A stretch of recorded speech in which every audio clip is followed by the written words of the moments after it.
momen disuruh sabar, momen pulang telat nunggu macet, momen nemu sempak di ember satu-satunya, dan hal-hal amazing lainnya, terkadang memicu senyum dan tawa, terkadang juga mampu memicu derai air mata.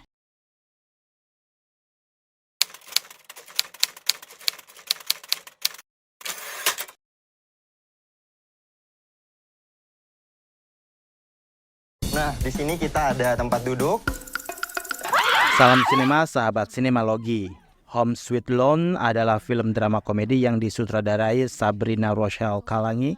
Film ini dibintangi Yunita Siregar, Derby Romero, Risti Tagor, Vita Anggriani, Aryo Wahab, Ayu Sita Nugraha, Ina Mariska, Budi Ros, Desi Lantang, dan lain-lain.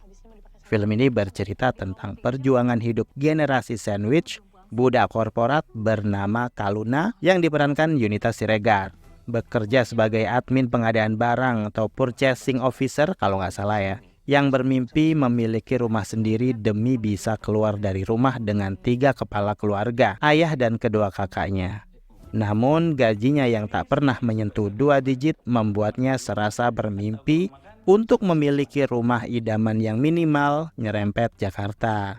Dengan metode hidup serba pengiritan, kerja sampingan sebagai model iklan spesialis bibir, dan talangan kantor, Kaluna dibantu 3 sahabatnya berjuang menemukan rumah yang sesuai.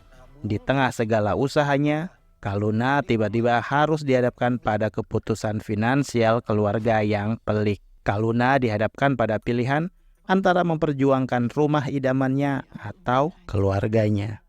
Kalian bisa membantu kami dengan klik tombol Super Thanks di bawah video. Kami akan sangat berterima kasih atas berapapun nominal saweran yang kami terima. Harusnya film di awal ngasih peringatan trigger warning karena di dalam ceritanya mengandung adegan-adegan yang bisa bikin generasi sandwich nangis kejer di pojokan, meratap dan menyesali atas pilihan hidupnya yang selalu gini-gini amat. Terlahir bungsu, terbiasa mandiri, nggak enakan, memiliki orang tua yang impulsif, secara sadar nggak sadar selalu mengagung-agungkan sang kakak tertua. Sebusuk apapun itu kakaknya, sekampret apapun itu kondisi sang kakak, biasanya mereka selalu bilang, "Ya udah, kamu ngalah aja buat kakakmu. Kamu kan belum kawin, belum punya tanggungan." Dan pernyataan-pernyataan ajaib lainnya. Belum lagi di lingkungan kerjaan, sikap yang nggak enakan menjadikan job desk otomatis nambah. Tidak bisa bilang tidak, selalu di posisi orang yang paling pulang terakhir. Dan selalu bikin alasan, nggak apa-apa sekalian nunggu macet. Selalu kayak gitu. Terkenal baik hati karena selalu suka menolong. Padahal di awal kerja nggak ada yang namanya job desk harus membantu dan menolong teman kerjanya, meskipun kerjaan sendiri yang dikerjain belum kelar. Dan otomatis di circle pertemanan yang kebagian paling simpel tampilannya, paling banyak mengalah, dan yang paling gak merasa punya masalah banyak dibanding teman lainnya. Padahal biasanya masalahnya sendiri yang paling banyak di antara teman lainnya. Ya seperti itulah generasi sandwich hidup di antara kamu, kamu, dan kamu. Home Sweet Loan menggambarkan apa yang sudah saya paparkan tadi dengan begitu nyaris sempurna. Sangat bikin kita yang nonton bakal ngelus dada. Ada ya orang kayak gitu ya? Kok bisa ya hidup kayak gitu ya? Kalau gue sih ogah ya kayak gitu ya. Ya sebenarnya generasi sandwich pun sama. Kita nggak minta atas keadaan dan situasi kayak gitu. Tapi mau gimana lagi, kita terlalu baik untuk orang lain. Kaluna adalah real tokoh utama. Segala permasalahan yang sebenarnya bukan berasal dari dirinya yang ditemplokkan ke dia semuanya. Begitu saja, tanpa rasa belas kasihan. Siapa yang tidak terkoneksi untuk nggak memanfaatkan dia? Bapaknya, ibunya, semua saudaranya, teman-temannya. Mungkin kalau semua orang di dunia ini memiliki hubungan dengan Kaluna, bisa jadi Kaluna akan dengan senantiasa membantu. Mungkin ya. Home Sweet Loan menggambarkan dengan sadis betapa kehidupan yang seharusnya biasa-biasa saja bisa menjadi sangat luar biasa. Luar biasa horor. Kaluna harus menghadapi musuh yang begitu nyata, yaitu realita itu sendiri. Manusia dengan segala karakterisasinya meredam ego sendiri demi memenangkan ego orang lain, walau niatnya nggak kayak gitu. Kisah Kaluna di film Home Sweet Loan memang sangat relate dan bahkan memang sudah menjadi sebuah gambaran bahwa ada model kehidupan anak muda yang bisa se-complicated itu. Padahal seandainya dia bisa bilang tidak, mungkin hidupnya bakal baik-baik saja. Dalam film digambarkan plot demi plot bagaimana Kaluna harus menghadapi permasalahan manusia lainnya, lapis demi lapis. Dengan keluarga, tentu saja Kaluna yang paling menjadi korban dan paling bermanfaat tanda kutip di antara semuanya. Masih muda, belum menikah, tidak punya suami dan anak, yang otomatis nggak punya tanggungan. Ketika 3 kepala keluarga dalam satu rumah saling serang, Kaluna yang dengan baik hatinya menawarkan diri menjadi obat luka. Beberapa adegan yang memilukan tentu saja ketika kamar Kaluna harus berpindah, kamarnya yang diokupasi, ember satu-satunya yang mendadak disabotase, dan segala hal lainnya yang benar-benar mengganggu. Kadang kondisi tersebut membuat kita sadar bahwa kita sebenarnya nggak sendiri.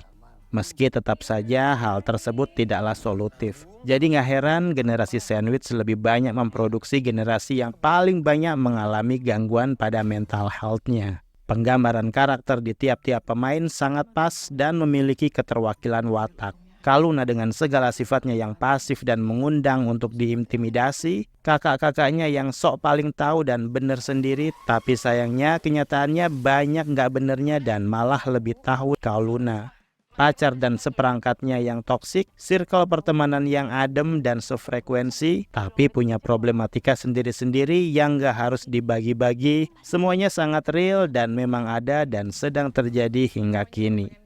Film yang diadaptasi dari novel karya Almira Bastari ini berhasil digambarkan dengan begitu membumi oleh sang sutradara, Sabrina Rosel Kalangi.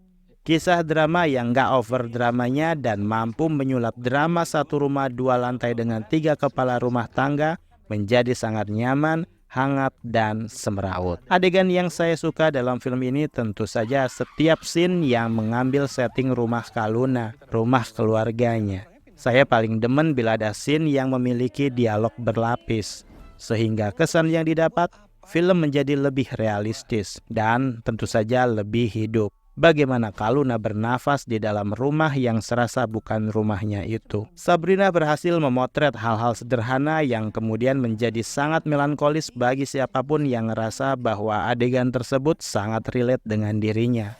Momen disuruh sabar, momen pulang telat nunggu macet, momen nemu sempak di ember satu-satunya, dan hal-hal amazing lainnya terkadang memicu senyum dan tawa, terkadang juga mampu memicu derai air mata. Sebagai film yang mengambil tokoh utama budak korporat, saya tentu merasa tergelitik dengan segala scene by scene yang memiliki sangkut paut dengan prajurit SCBD ini. Jangan heran kita akan dipertontonkan aktivitas rutin, nemplokin ID card di gate masuk, pemandangan desain kantor yang berbilik-bilik, makan siang di warteg di tanggal tua, tapi kadang tanggal muda juga sih. Orderan kopi yang lagi happening dan lain-lain. Ensemble cast film yang luar biasa. Semuanya mampu membawakan karakter yang pas dan tidak melebih-lebihkan.